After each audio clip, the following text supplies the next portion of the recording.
Nike is the world's largest sportswear brand. This year, the company is on a mission to get its stride back. This week, the company posting its first earnings under new CEO Elliott Hill. Nike beating on the top and bottom lines, but its sales fell 8%. Analysts say it's the beginning of a long turnaround for the company, after what should have been an Olympic gold earnings summer. Nike shocked the market. Shares of Nike are in free fall after they missed on revenue last night and cut their full-year earnings guidance. The shares, down 20%, are on pace for their worst day ever. The plunge wiped out $28 billion of Nike's market cap. Its stock is cut in half since the all-time high in November of 2021. Like, what's happening? Is competition eating their lunch? I mean, that's pretty clear to me. The company blamed its performance on everything from macro challenges to remote employees. It turns out it's really hard to develop a boldly disruptive shoe on Zoom. But experts say this was part of a years-long series of strategic errors. When a $50 billion business sees a down 10% quarter, it's not an overnight occurrence. Meanwhile, net sales of emerging competitors Hoka and On Running have both increased over 30% in recent quarters. Even established rivals like Adidas and Asics have seen growth while Nike has declined. Nike has fallen behind, and I think that's illustrative of the fact that they've had a bit of a lull when it comes to innovation. If you don't have that, then the kind of scale that Nike has achieved isn't worth much if you don't have the growth. Now, all eyes are on Nike's new CEO, Elliott Hill, to turn the company around. Company veteran Elliott Hill is going to come out of retirement like Tom Brady to take the helm. So what happened? And can Nike's new CEO get the iconic sportswear giant back on track? Since going public in 1980, Nike's formula of marketing around elite athletes helped it become a global superpower. So what makes Nike special? Well, that's, I think, part of the magic of the marketing. So much of retail is storytelling. Nike dominates, or historically has dominated, storytelling. We came back from the impossible, from being broken. And that storytelling resulted in strong sales. By 2016, Nike reported annual revenues of $32 billion. Nike co-founder and former chairman Phil Knight decided he wanted to shift the company's focus towards digital growth before he stepped down as chairman in 2016.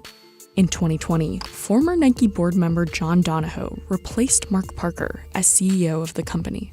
Joining me is John Donahoe. He is the brand new CEO of Nike. Thank you, Sarah. Thrilled to be here with you. Nike, under Parker, they were hitting their stride when it came to design, resonating with the consumer. The next wave of growth for Nike was going to be in digital. Donahoe made sense because his background is as a tech executive. He was the CEO of ServiceNow. He was the CEO of eBay. So he came from Silicon Valley.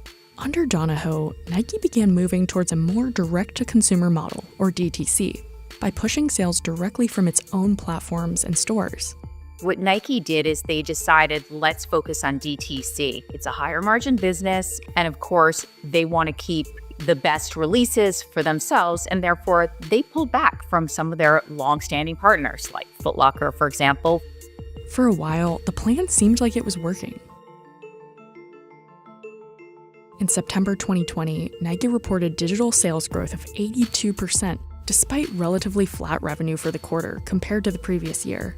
Because of COVID, we all went into lockdown and Nike digital online sales were booming. They were ahead of the game when it comes to retailers selling online because they were first at it and they did extremely well.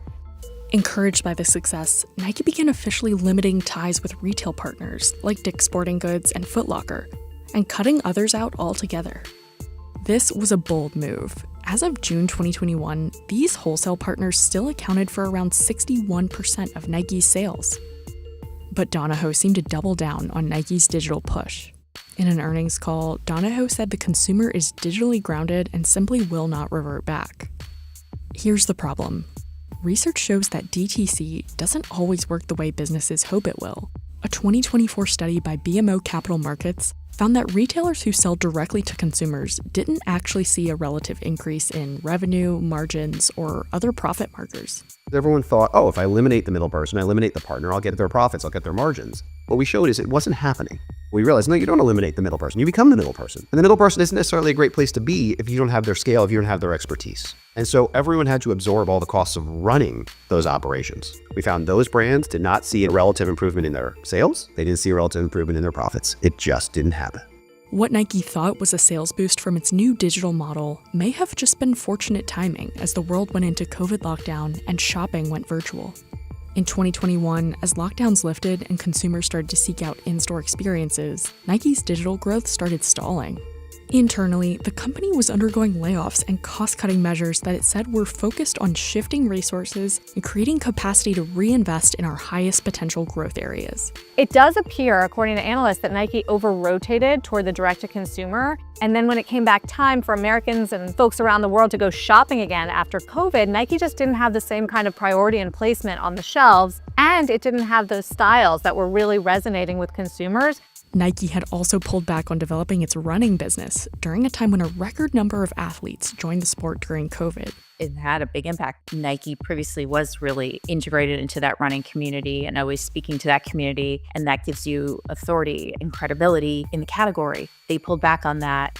At the same time, Nike was also grappling with a slowdown in consumer spending in China. There's no question Nike can blame some of it on macro, but it's the flatline growth in North America, which is more suspect and harder to blame on the macro, especially when Adidas is growing its chief competitor because it has more innovative styles that people are really gravitating toward. It became clear that Nike not firing on all cylinders on the innovation front was really when the problem started beginning. And it ceded market share to players, particularly in the running space, like On and Hoka. Everybody wears these. Yes, this is the Hoka Clifton 9. It is the hottest running shoe of the summer. Tell me. Inventory piled up as consumers started to pull back and turn to other brands. The core problem at the end of the day is that the North American consumer started seeing Nike as being a little bit cheapened because there was such an excess of product. And this goes back to the idea of when you have too much, you become less interesting, you become less popular, you become less cool. If there's no line outside of a club, most people aren't walking in. Experts say the lesson learned is for retailers to remember what they do best, something Nike may have lost sight of in its effort to become a tech operation. Being a technology company is not what makes you special. The mantra of tech is disrupt. Everyone wants to disrupt. If you're doing a really great job, sometimes disrupting yourself is a bad thing. And so figuring out how to evolve rather than break, I think is really important. By early 2024, Nike started quietly returning to wholesale partners. You're also leaning into wholesale, which is a bit of a change from Nike. It's been all about direct-to-consumer, sell on your website, sell in your stores, and now there's a shift. Why? Coming out of COVID, it was quite clear consumers were also going back into physical retail. And we recognized that in our movement toward digital, we had over-rotated away from wholesale a little more than we intended. So we've corrected that. We're investing heavily with our retail partners. Foot Locker's relationship with Nike seems to have improved substantially. Nike needs them more than Nike thought. That's very important. It ain't just all DTC. In September 2024, the company announced Elliott Hill would take over for Donna Ho as CEO. Elliott Hill is someone that Wall Street doesn't know well, but internally at Nike, what I hear is he's known very well and very popular. This is a guy that started as an intern at Nike and has now worked his way all the way up to become CEO. He's a 32-year veteran. He also came up through the sales channel, so there are great expectations that he will know what produces a hit and will help turn around the innovation problem that Nike has suffered under John Donahoe. In its most recent earnings call, Hill said the company will focus on clearing out excess inventory and reinvesting in sports marketing. We lost our obsession with sport. Moving forward, we will lead with sport and put the athlete at the center of every decision. This is not a story that 6 months from now we're going to be cheering about. This is going to be an 18-month plus show me how you're going to compete with all the smaller brands that have come from behind and the customers fallen in love with. They need to reinvigorate. They need to remind people that Nike is special. And so I think if I'm Elliott right now, I think what I'm doing is I'm going back to my product people and I'm saying, I don't know what you've been working on in the past. Maybe you have something new, maybe you don't. Let's see, what is this innovation pipeline? And as soon as we can start telling people we have good product, then we will put really good marketing. Why does Nike win? Well, Nike has the largest research and development budget, and Nike has the largest marketing budget.